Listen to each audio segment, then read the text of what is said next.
And good morning, or actually good afternoon, everybody. Welcome to Chalk Talk. I am your host, Kim Davis. Today is Tuesday, September the 17th, and we are almost ready for the fourth quarter of 2024. But in the meantime, we'll get right into things as we wrap up September. This is now officially the 12th consecutive season of Chalk Talk. So thank you for everybody. Let's just give you a little round of applause. That's for those of you who have been with me, some of you the entire time. So I appreciate that. If you're new, welcome. We're glad to have you. Chalk Talk is a live weekly digital show that airs here live. And then you can always catch the replay. You can share the replay with your friends. You can go back and watch it again if you like. And you can also find it on all of the podcast networks.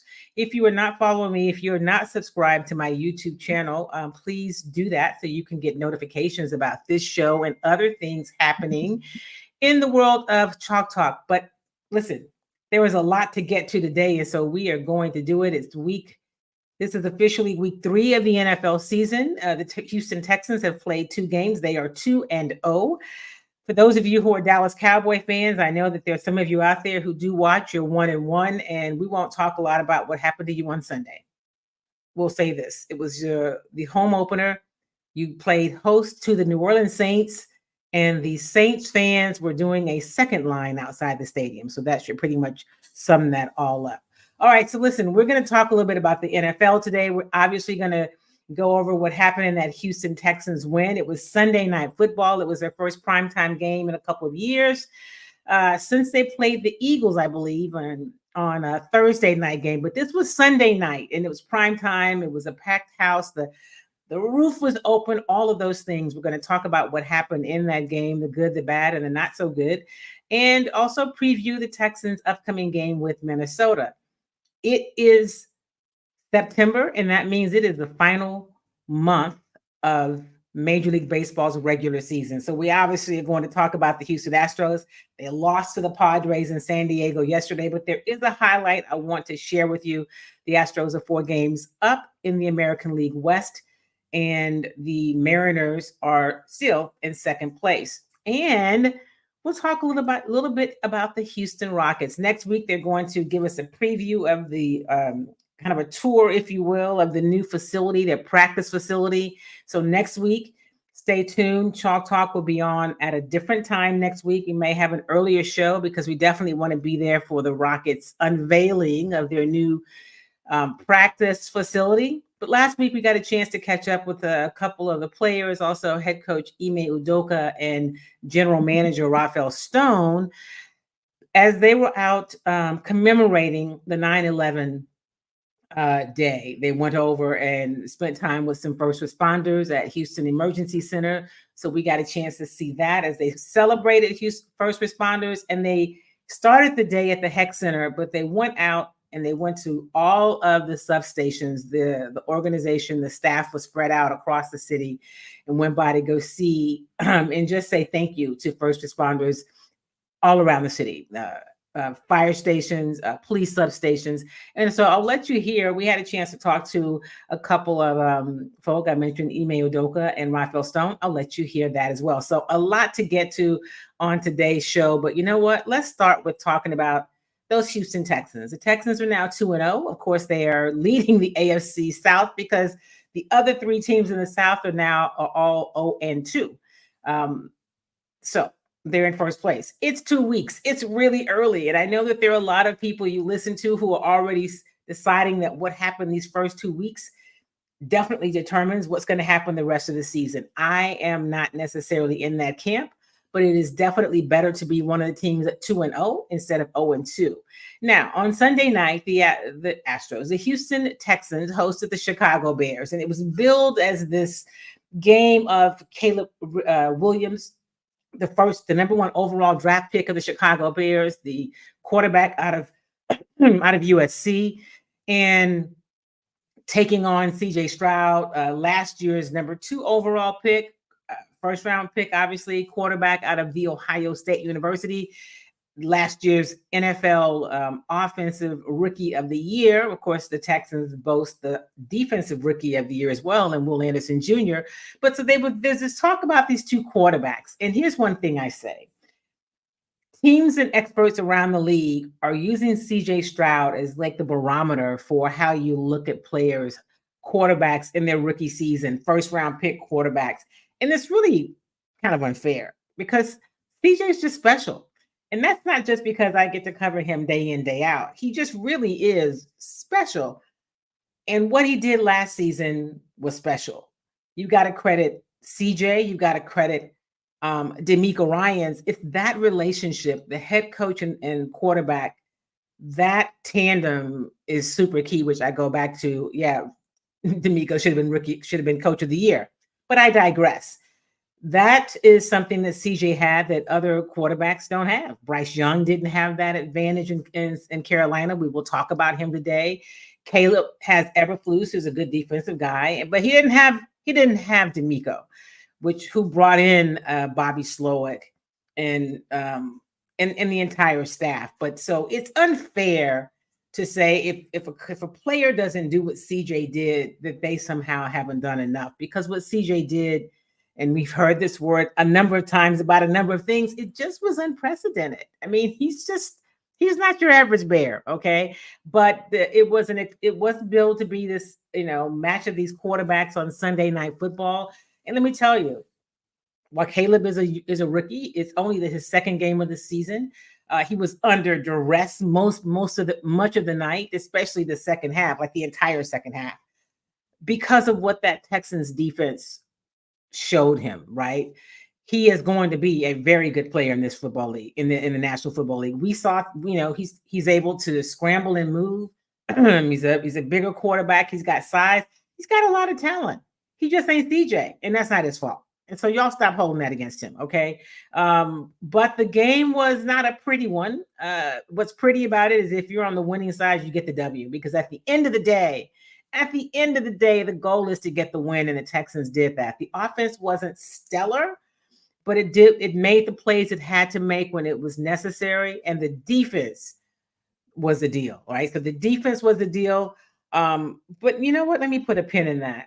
It's Ka'imi Fairbairn, the Texans kicker, who is now connected on 6 50 or more yard field goals through the first 2 games of the season. Now, kickers are kicking the ball like crazy this year, right? But he has made 6 that are 50 yards or longer. And so he was obviously the difference in both of those games, because without Ka'imi Fairbairn, they don't win that game on Sunday night. And if you go back to Indianapolis, they probably don't win that game without his contribution. So you talk about all 3 phases of the game being important. It really was. So let's just jump into some of the things that we can say from what happened on Sunday night. I talked about defensive pressure. They got some great pressure. Caleb Williams was sacked 7 times. He was pressured 36 times. That's a lot to keep getting up and going back to that line and said, I'm going to go for it one more time. So one of the reasons that you get the pressure, obviously, is what the guys are doing up front. But as DeMeco Ryans explains, it's also because of the coverage you have in the secondary. And both starting cornerbacks, Derek Stingley Jr. and Kamari Lassiter, the rookie, both ended up with interceptions in this game. Here is head coach DeMeco Ryans after the game talking about the pressure that they were able to put defensively on the Bears. So from our defensive line, like Will, Daniil, Mario, all the guys, the way they were rushing, like together, and the way we were covering in the back end, that really set things apart for us. So, credit to Sting and Kamari for the way they covered, allowing those guys to get the pressure. You don't get pressure unless the coverage is tight. So those guys covered well, that allowed the rush to get there. So he mentioned Kamari. I told you that Kamari Lassiter had an interception. He actually would have had 2. The first one was called back because of a penalty. We'll talk about the penalties, which is one of the things the Texans really didn't do, had an issue with in this game on Sunday night. But here is the rookie Kamari Lassiter talking about just playing in his first home game in front of the Texans crowd at NRG Stadium and getting a pick in that game. Here's Kamari I Lassiter. feel great. Just being a home crowd is my first interception in a long time. So just to be able to do it in the league, on the stage, where I dreamed of playing all my life, there's no better feeling. And then to do it in front of the guys that I'm playing with, just be able to just show the guys, I'm here to stay. It was a great feeling. Can you take me through the play, what you saw, how you were able to come up with it? Yes, sir. So basically, we were in coverage. The rush got back there. Rush and coverage working together. Quarterback escape. Then after that point, it turns into backyard football. So just kind of playing football at that point. There's a guy underneath, and then there's a guy. I could just feel a guy, over the top of me.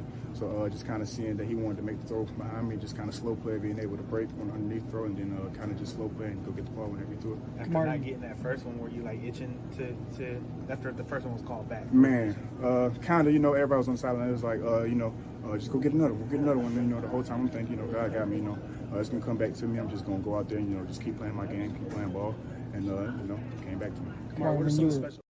So that's Kamari Lassiter, the rookie cornerback out of Georgia. And, listen, there were some who wondered when he was drafted. I remember covering the Texans draft, and people were saying, man, what was his 40 time? But here's the key, that you don't let the guys that a receiver doesn't get behind you. And he wears the lock. I don't know if you could really see it on that video. It's this lock with diamonds on it. And he says that's because that's what he does. Locks it down. He's a lockdown corner. And now he wants to make sure that he lives up to that. So enjoy covering Kamari Lassiter Jr. So here's some numbers from Sunday night. Now, the running game, which was amazing against the Colts, was not as stellar against the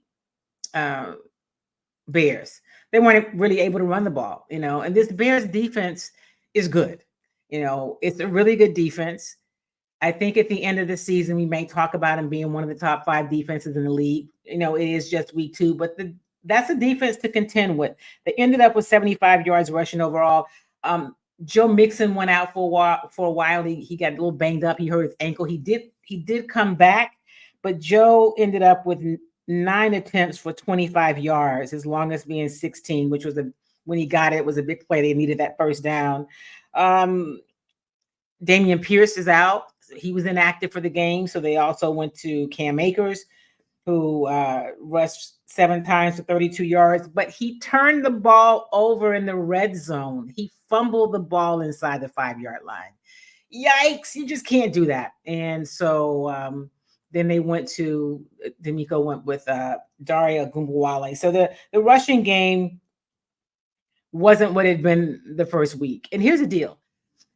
You're going to win games differently each week. The key is that you win them, right? On Sunday, you could say it was defense and special teams. Defense because of the way the defense was able to just shut down the Bears and keep so much pressure on Caleb Williams.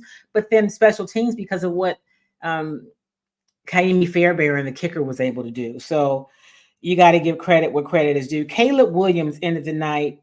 He, of course, was their leading rusher. He had 5 attempts for 44 yards, the longest one being 24. That's one of the things he can do is he can scramble. And in terms of his passing game, he completed 23 of 37 attempts for 174 yards. He was sacked 7 times, and he was intercepted twice. So it was a rough night for the rookie. On the other side, C.J. Stroud completed 23 of 36 passes for 260 yards. He was sacked 3 times and did connect with Nico Collins for a 28-yard touchdown. No turnovers for CJ, no interceptions. Now, Nico Collins had another big game. He was targeted 10 times. He had 8 receptions, 135 yards, and he had that 28-yard touchdown. Listen, through 2 games, I think he's got like a 252 yards passing. I could be wrong on that, but he had more than obviously had a big game last week against Indianapolis. And then on Sunday, he had a big game against Chicago. Nico has been big. I mean, he's a big target. He's strong. He's running over people. So one of the things I did ask Nico after the game was about the fact that he's clearly stronger and if he worked on that in the offseason. Here is Nico Collins after Sunday's win talking about getting stronger. Wait for next week. Do you feel like you're stronger this year? Was that something you worked on in the offseason? Me personally, yeah. Yeah. I feel like I'm just strong in the small areas, just groin, hammies, just small muscles, just trying to, last, just 4 quarters. It's hard out there now. Like, it's not easy. You know what I'm saying? So just running full speed every single play, it wear and tear on you, but I feel like for me, it's the point you got to be a pro. You got to put in that extra work. People don't see it, take care of your body, put in the extra hours, so you go out there, you reboot, reload, so you can maintain the entire season. So it's kind of strange. So that is Nico Collins talking about being stronger, but he emphasized in the smaller places, right? It's not just about bulking up and being muscular. It's about being stronger in the places that are going to make you be able to do what he's doing on the field, also to stay on the field, avoid injuries. And so I followed some of his workouts during the off season rather, and for whatever off season there is for football. And you could tell him really, really putting in the work, getting stronger, but also not losing that flexibility. So Nico Collins is through 2 games looks great. Stephon Diggs was targeted 6 times. He had 4 receptions for 37 yards. Tank Dell was targeted 4 times. He only had 1 reception. They used him a few times in that kind of a reverse, like a tailback, if you will. He did drop one over the middle. He did drop one he should have had. So, that's going to happen. But I know there are people with questions about how are you going to get all these guys involved and what's going to happen if, I hear people asking me this. Some of you guys will send me messages and say, hey, how long before Stephon Diggs, blows up? And listen, it's 2 weeks. He had 2 touchdowns in the first week. And so the key is, and this is the thing that CJ has said time and time again, and the coaches will say, it's about who gets open. You get open, you get the ball. And so Nico has been a target that has gotten open and has made some big plays that have kept drives going. And that play to get in the end zone where he, broke some tackles and just took a couple of folk in with him. And so, you do that, you're going to get the ball. A lot more to see and do with what this or to grow for this Houston Texans team. I mentioned penalties, or maybe I didn't mention penalties yet. The Texans were penalized 12 times for 115 yards. You can't do that and win football games. They did win on Sunday night. That is not a recipe for a winning season. And so as this team is working things out, it's just 2 weeks. They're 2-0. That's the goal, right? To win each week. So the things that you see that you've got to work on, there are things to move through. We talked with DeMeco Ryans yesterday after he, of course, he's at the game. He sees it happening live, but then they go back and they watch the film. So after he watched the tape, he talked about yesterday, got a chance to ask him what is, if there's one thing that stands out, what is the most important thing he sees that needs to be cleaned up? And here is head coach DeMeco Ryans. The things we have to clean up, I think it starts with just being more consistent, right? I think we targeted really well and ran the ball well our first week, then coming in this week, presented different issues with the front, but we still have to be consistent and run it as best as we can. And from the penalty standpoint, I think we have to play cleaner there, right? We allowed drives, right, to continue. We took big explosive plays off of the board. We took interceptions off of the board, like a lot of plays right there where we hurt ourselves with penalties and also just protecting the football. Like, we have to do a much better job of protecting the ball on the offensive side. We're carrying the ball. Like, we can't give the ball up there when we're in the red zone. We got points. We cannot give the ball up in that situation right there. So a lot of different things, different players have things to work on, but that's the beauty of the league. Like, who can make those adjustments, who can make those improvements and continue to get better as the season goes on.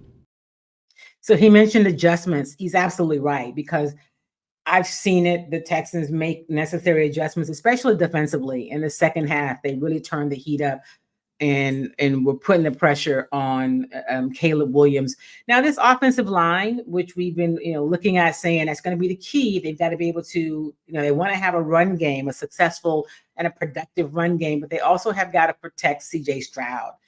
He was sacked 3 times, and that is not what you want. So I think through the first, 2 games, he's been sacked 6 or 7 times. You want to keep him upright. you don't want him taking those kind of hits. You don't want to see, you want to protect your quarterback. And, it's early. Again, it's early and they're all figuring out now. In Sunday's game, Juice Scruggs, who is the starting center, was out. He was not active in Sunday's game. He was a little banged up. So we went back to Patterson. And, he struggled. I'm going to say it. He struggled. He struggled with some of the stunts and things that they were doing up front. But that's the beauty of the NFL, as DeMeco Ryans said. It gives you a chance to make adjustments. So this week they go in and they play Minnesota. They play the Vikings in Minnesota on the road. And so head coach DeMeco Ryans talked about just some early thoughts. I mean, it's Monday, so when we talk to him again on Wednesday, they will be putting in their game plan. And so his early thoughts on facing Minnesota. This is what he said. Minnesota, good man, really good team. They're coached really well. Their defense is playing great. I think they've held opponents to under 25 points so far. So their defense is playing really lights out. Offensively, they played well yesterday. Had some big explosives. They're playing well together. So we'll get further. We'll get more into those guys as we go throughout the week. But 2-0 team, and we know Minnesota is always a tough place to play. Right, that crowd there is they're always loud. They make it challenging on us from an offensive perspective. So already know going into it, we have to be on it with our cadence. We have to be on it with our pre-snap communication all the way across the board. Yeah, it's going to be loud, right? I've covered games in that stadium, and it will be loud. They are 2-0, so their fans are going to be excited. And listen, they've looked good through 2 games. We talked about some things to expect, and they're going to have to play cleaner, right? You're not going to be able to get by like they played with some of the mistakes they had in that Chicago game against better teams, against better, more disciplined teams. And so one of the things that DeMeco Ryans talked about after the game on Sunday night is how that is just undisciplined football, and that's not what they do. So the whole, 12 penalties, 115 yards is just not indicative of who they are as a team. So something else that is not indicative of someone is Azeez Al-Shaair, who has been a leader since he joined this team, starting linebacker. There was a play in the game on Sunday night where he tackled the quarterback and then was chasing Caleb Williams, ended up on the sideline of the Chicago Bears. And when he got up, he was surrounded by orange jerseys, right? Chicago players. And according to Azeez, as you'll hear in this clip, some people who weren't even in uniform. And there was a bit of a dust up. And so what you could see is him either shoving somebody or taking a swing. He talks about what happened during that exchange. Here is Azeez Al-Shaair. And I wanted to play it because we see things happen and sometimes we think, player gets upset, but I wanted you to hear from Azeez Al-Shaair, who, as he reminded us on Sunday night, in his time in the league, this is his 6th season. He has never had an incident like this. What are they saying to you? It was saying stuff that obviously I can't repeat. And I respect the game. I know how it is. Like, a lot of guys think they're tough when they got pads and stuff on, and I know how it is. I grew up different, so it's some things that you say that you gotta speak on it and you gotta answer for it. And I feel like it was just some crazy things said. Obviously, I'm trying to get up and dudes pushing me on the ground and stuff like that. So for me, it was just more so trying to I see a swarm of orange and I'm trying to protect myself because people saying all type of things to me. And where I'm from, stuff like that, you don't take it lightly. So the punch wasn't flagged, but do you think you'll probably hear from the league with it being televised, all that sort of thing? I honestly, like I said, when I just got up and I'm feeling people pushing me on the ground, for me, my instinct just kicked in, trying to protect myself, trying to move back. So I really didn't see what happened until after. And so obviously, if I push them, punch them, whatever it is, I gotta respect, whatever comes with that, obviously. So I understand, that's not acceptable. That's obviously not who I'm trying to be, anything like that. I'm not trying to be some fake guy. Obviously, I played in this league now going on 6 years. Haven't had anything like that happen. So for that to happen on national television, that's not my proudest moment. So I take full accountability, I guess, in that aspect. But definitely just like my instincts kicked in, and just like people saying all type of crazy stuff and putting their hands on me and pushing on me. It's like we're not on the field, we're on the sidelines. So what are you doing? Some of the people didn't even have clothes on, or didn't even have pads on. Excuse me. So I'm just confused. So I don't know why. I mean, it's happened. I watched the Chiefs game the first time with Roquan Smith, and it's like, why are people who aren't even dressed putting their hands on? Why are you putting your hands on somebody? That was like the first lesson that you learned in kindergarten. Don't touch nobody. Keep your hands to yourself. And if you usually do, there's two things that probably could happen. And I did the option that I probably shouldn't have did. So. Can you talk about just how? So that was Azeez Al-Shaair, and you heard him say it is not his finest moment. It's not how he carries himself, but that situation it was in, it called for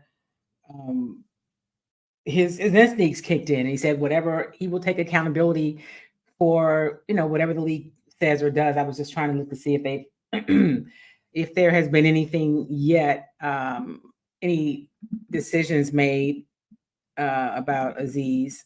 Let me see.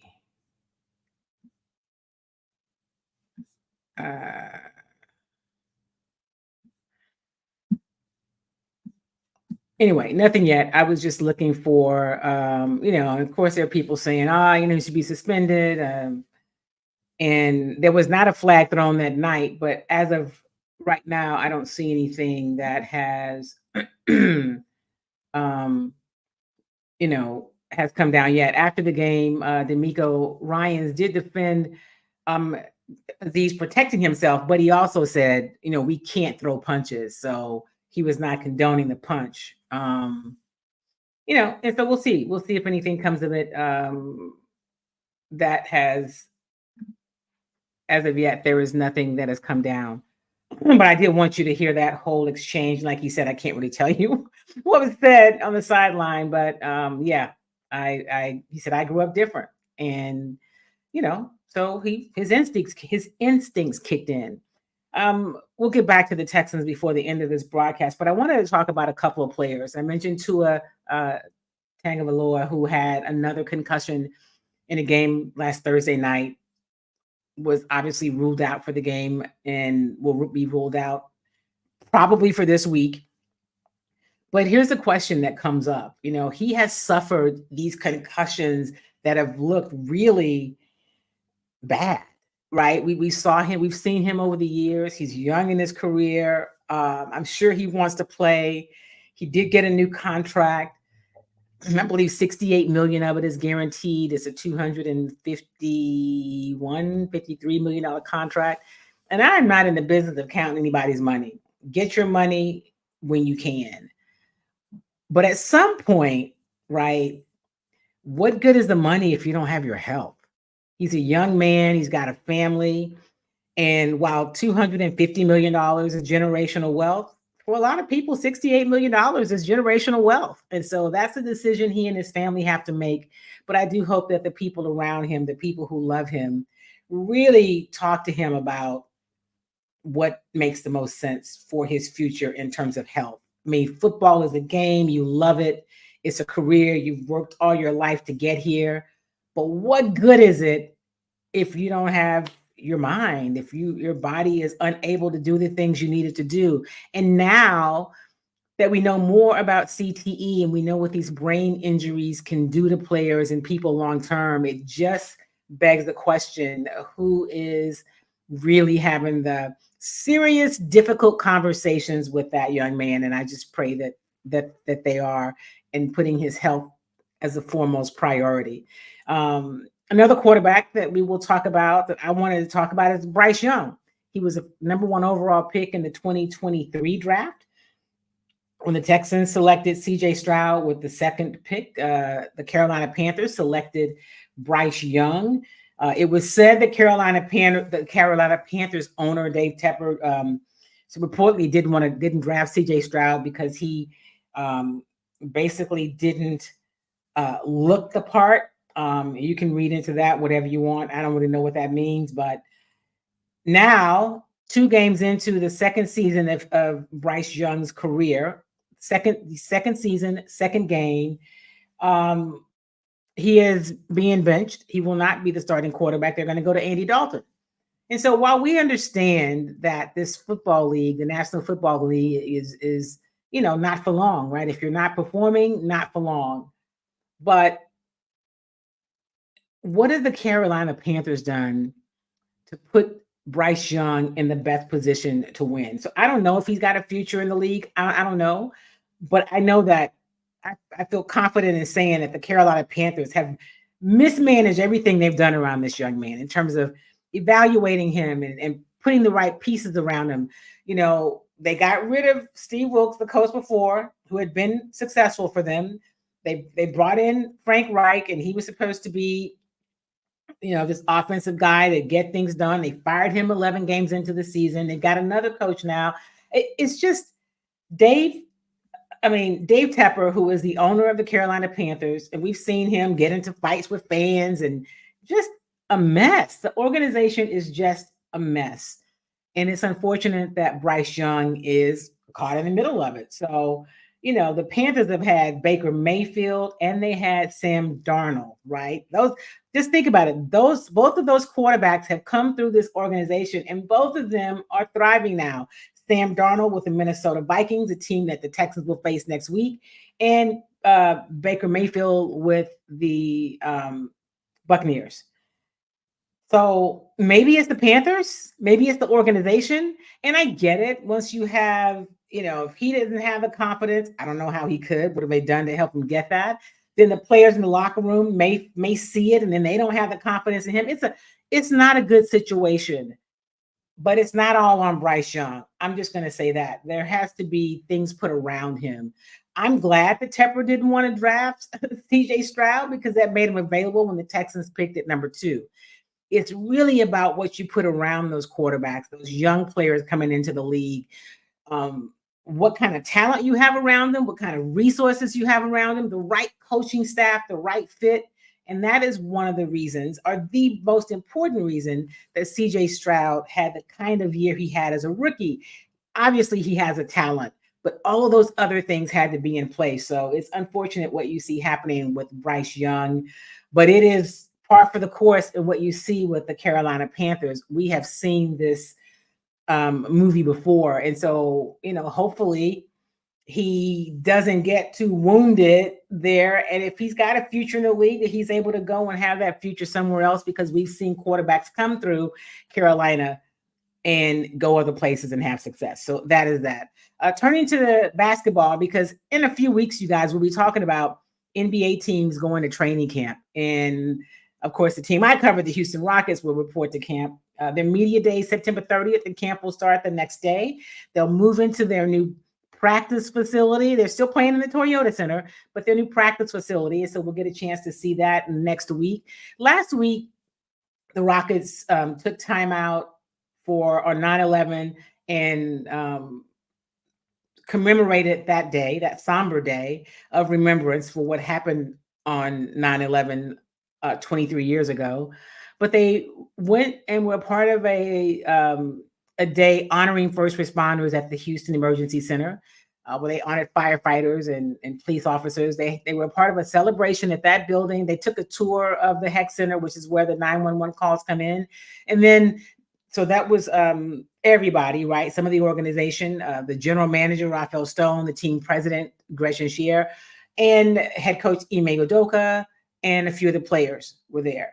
And the rest of the day, other members of the organization were spread out throughout the city, going around to all of the substations of fire stations and police substations to take little gifts and preseason tickets and do some really cool things for first responders. So that was really great. So we got a chance to talk to Rafael Stone and also to Ime Udoka. And Rafael, over the summer, Jalen Green got together a workout and for players to come out and get together. Here's Rafael Stone talking about that workout and how it was cool that Jalen put that together. Cool. I mean, it was he had the idea and it got circulated and everybody was in.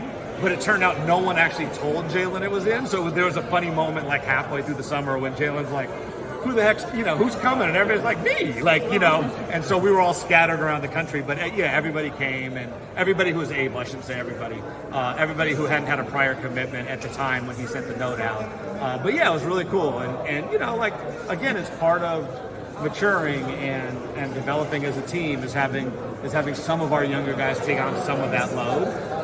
And it was, and they had a really good 4 days? It was 4 days.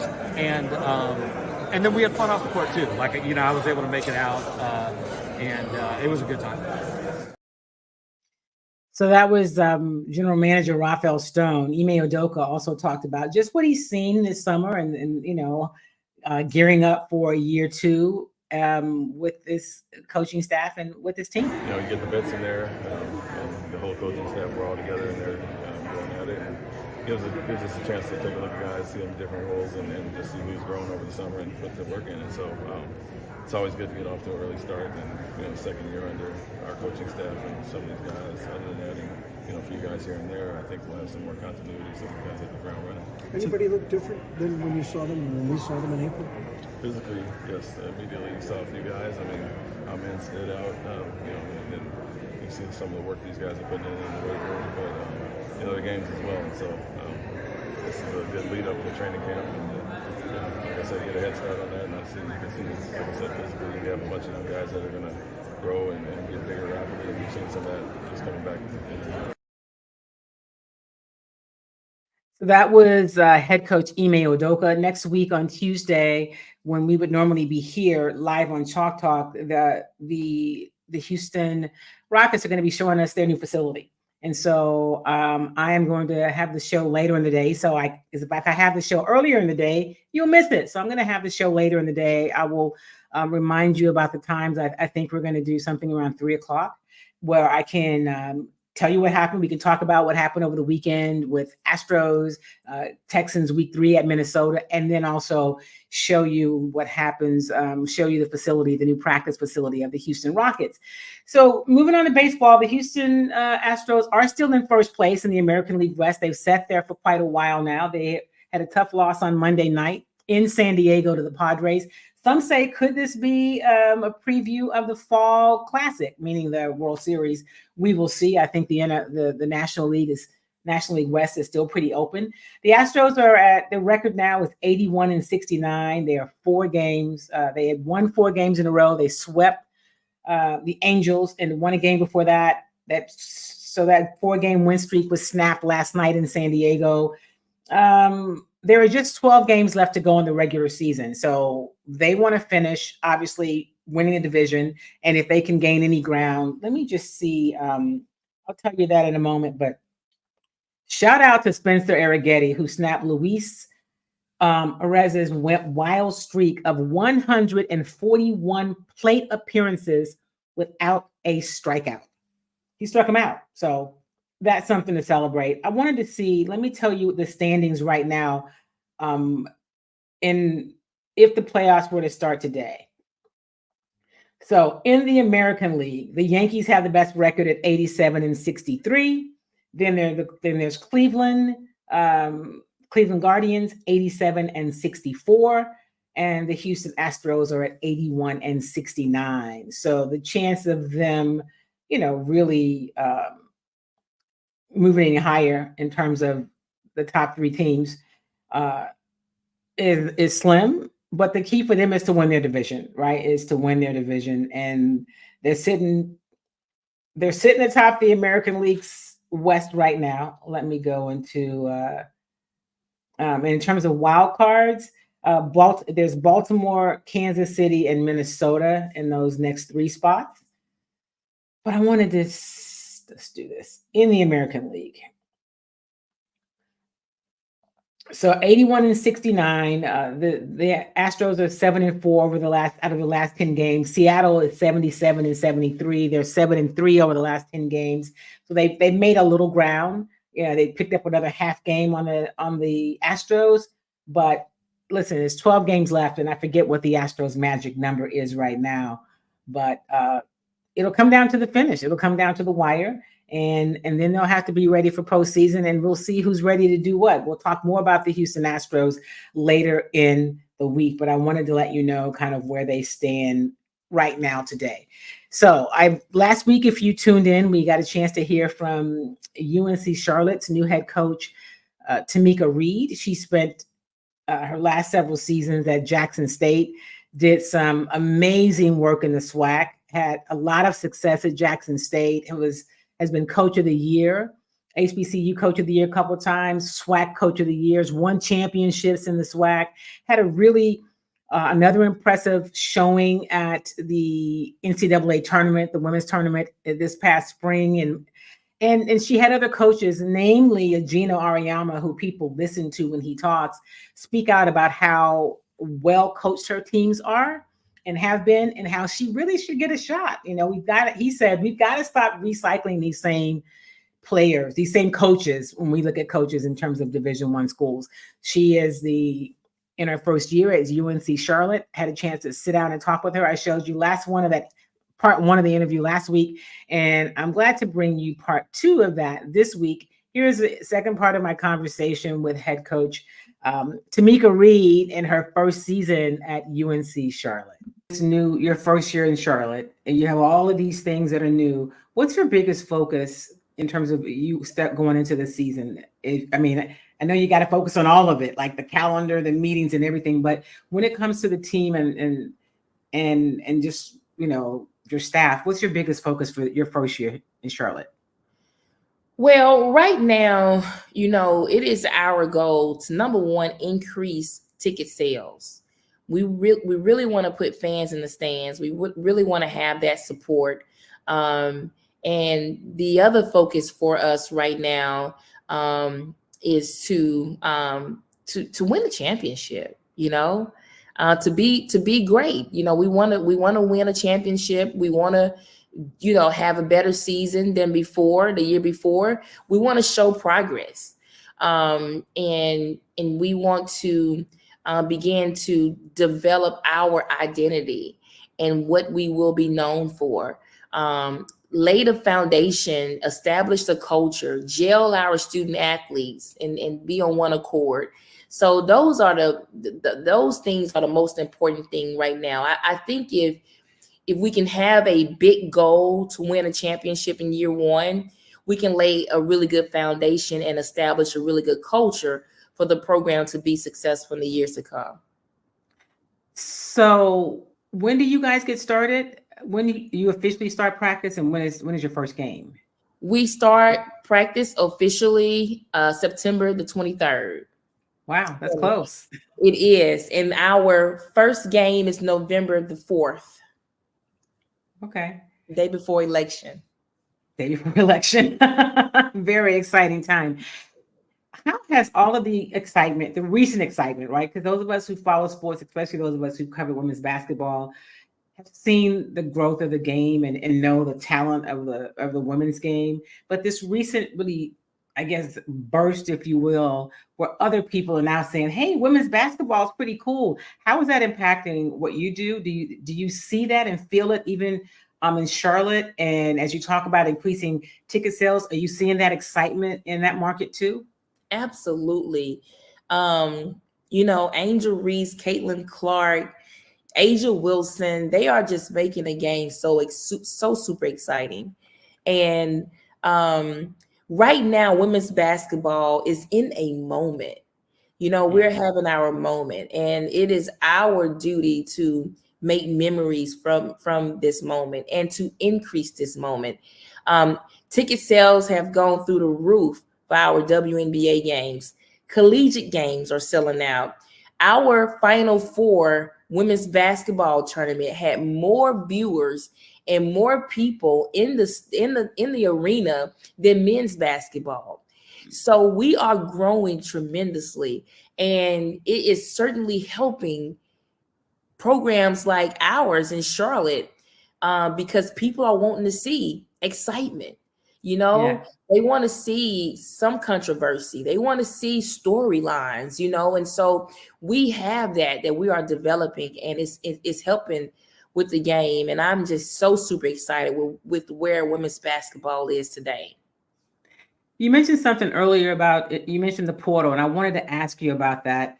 I'm always curious when I talk to college coaches about the portal, how you manage it, how you feel the impact it's having on collegiate sports, and your thoughts a bit about just where the portal is today. And, I won't ask you if you think it needs to be reformed. I won't put you on that spot, but just your thoughts about the portal and navigating that, what it means and how it impacts college basketball. Well, the portal has been really good. Over the years, it's been really good for me because it has given us the ability to level the playing fields. It's given us the ability to have Power 5 elite student athletes come down to lower levels and be successful and to have fun and to enjoy. And it also allows us to be more competitive when we play games against bigger institutions. And even here at Charlotte, the portal has been good to us because it's the same thing. It's bringing experience. We don't have to start with a team full of high school players and, have to make them learn the game and to get them ready to play in year 3.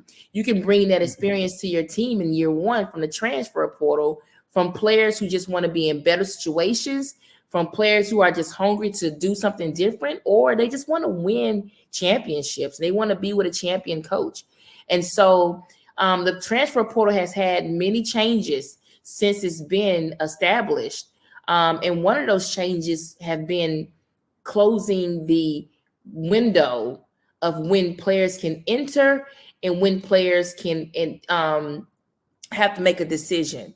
And so that has been helping tremendously. It was kind of, a situation where less trial and error, but I think we are getting it figured out now, and it's really beneficial to all coaches on every level. What has been your biggest adjustment to living in Charlotte after being in, Jackson, Mississippi for all those years? That is so funny. So when I talk to everyone at meetings, they laugh at my accent. I am just one country Southern girl, and I love it. I was talking to my agent today. I want to start doing tips with Tomekia, Charlotte tips with Tomekia, because, we didn't have traffic in Jackson, Mississippi.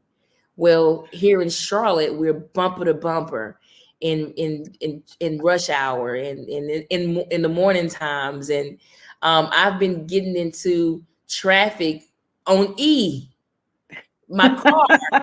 And I can't tell you how many times I've got in there praying, Lord, where is the gas station? So I am learning every day how to live in the big city. All right. So it's been really good. Just the space, the energy, the city is big, it's huge. It's, you can drive 1 hour either way and you'll still be in Charlotte. You drive 1 hour from Jackson, you'll be in 2 different other cities, and so it's just been really good to learn the city. I use my my GPS everywhere I go, and I do not talk on the phone while I drive here in Charlotte. Now, in Jackson, I would talk on the phone, I would check email, I would do all of that while riding in the car. But here, you have to be really locked in and focused, or you can have an accident. But I love it. Nevertheless, and I am certainly getting used to the big city. Well, one last thing before I let you go. How is your son adjusting? Does he enjoy it? Has he made the transition well? Because family is always everything. I know that's important. He is loving it. He's in a really good school district. He's doing a really good job. He's met a lot of friends, a lot of diversity here. And he's involved in athletics. And so I coming here to Charlotte, I had to get a personal assistant, a live-in personal assistant. So that's been different for us. And so my son is really adjusting to having someone live in the house that's here to help me care for him. But overall, it's been really good, and he's loving every minute of it. And I'm overjoyed to see how easy he has made this for me by how well he has adjusted. So far, so good. Okay, so I said that was the last question. I just thought of something else. I definitely want to ask you. What have you learned about yourself during this process of getting to Charlotte and the transition of getting to Charlotte? I've always been a really resilient person, but I've also learned how to still operate while being stretched and, and be functional, while being pushed to your limit. And the limit is 14 new players, a much bigger staff, a new city, a son with type 1 diabetes.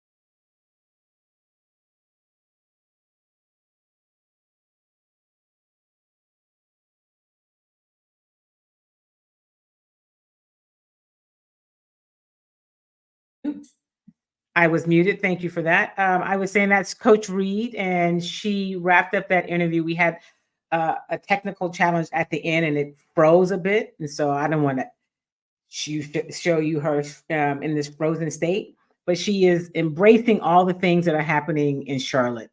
She is even the traffic, like she said. She uses her GPS. She's not on the phone, and she's adjusting to all of the other things. Right, having a calendar, having to get more help. But in the first part of the interview, if you missed it, you can go back and see it from last week's show. She talked about, having these resources now and all the things that she has that give her more opportunities to really grow at Charlotte that maybe she didn't have at Jackson State.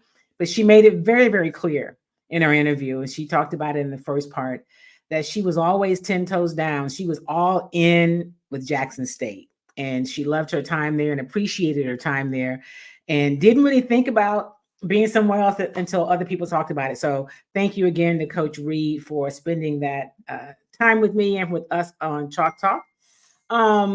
So looking forward to following her and bringing you some other, we're doing more of these longer form interviews this new season of Chalk Talk. And as we secure some of the ones, I will let you know who they are. But we're going to also have a sit down with TSU new football coach Chris Dishman. While he is in the throes of the season now, we'll get with him over the next week or so and just kind of talk about. I want you to hear some things outside of just the X's and O's, which gives you a better sense of who these people are, either leading programs or a part of programs, athletes themselves, coaches, retired athletes. So a lot in store for Chalk Talk. And remember, always, I want to make sure that I hear from all of you. Now, it is September the 17th. If you happen to live in the state of Texas, you have until October 7th. I'm making a hard transition to be registered to vote. So if you are not registered, get registered. And if you think you are, you very well could be, just double check. I double check because I vote in every election, even the small ones, even if there's an election that you may not think is important. And so typically what happens is if you're always voting, you stay on the rolls. But in this state that I live in, the great state of Texas, they are doing all sorts of tricks and shenanigans to keep people from voting, to keep some of us from voting, which goes to show if your vote didn't matter, people wouldn't try so hard to keep you from voting. Okay, I didn't make that up. I can't take credit for that explanation, but it is so true. So make sure you're registered. You have until October 7th. And you can re-register again. There is no penalty for registering if you're already registered. Like there's nothing that's not against the law. Nothing can happen to you. Make sure you're registered and then do your own research.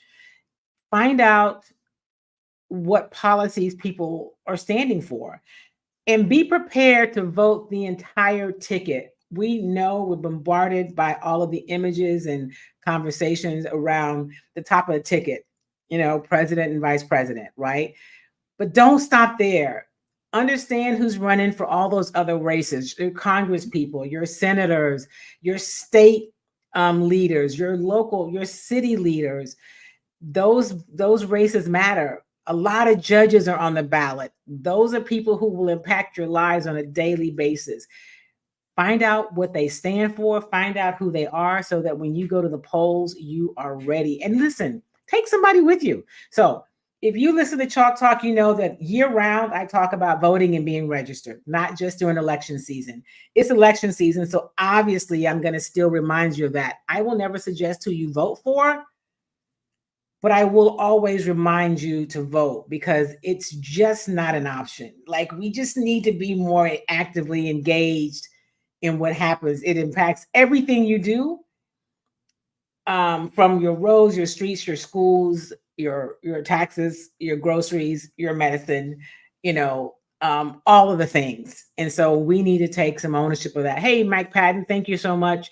The city and state voting matters, absolutely, because those are people who are impacting what's happening every day. If you're worried about what's happening about book bans, well, I live in Texas. That happens to be our state legislature, which is very, very gerrymandered and doesn't really reflect the entire population of the state of Texas. So how do you change that?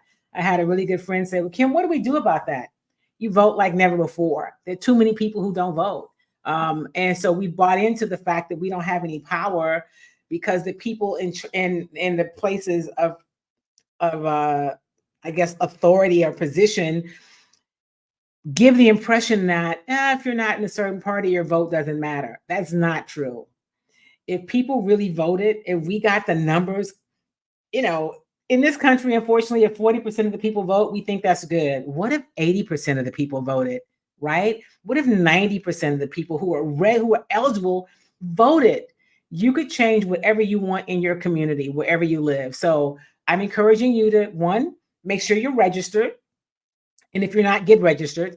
And if you are registered, make sure that somebody you know is registered, and get ready to vote. Be prepared, be engaged, and make sure that you're knowledgeable. That's what we can all do for each other.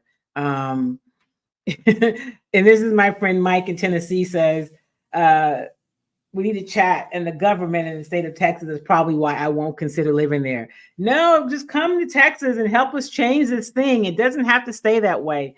I am a native Texan, native Houstonian. I've lived in other parts of the country, Illinois. I was in DC. I was in New Orleans.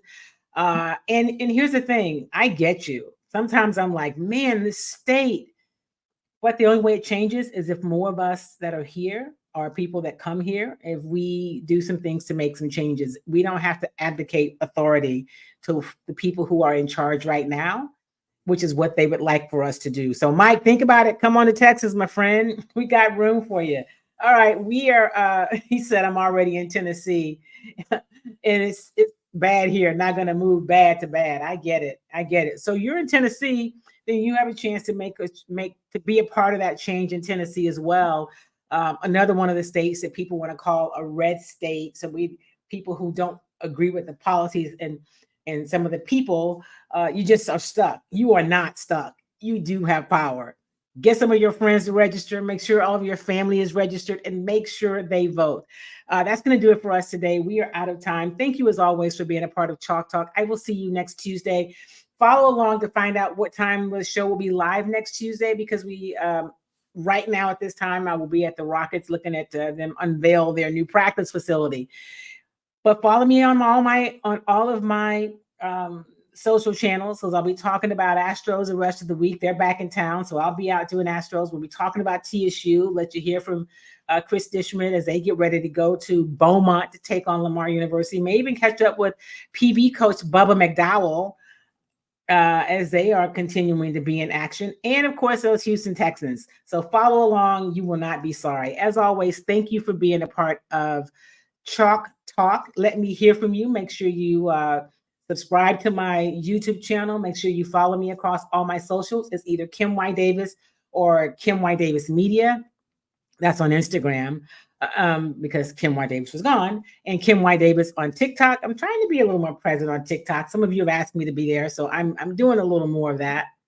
And also Texas Southern is in Texas. Yes, Texas Southern is in Texas. TSU is in Nashville. I see what you did there.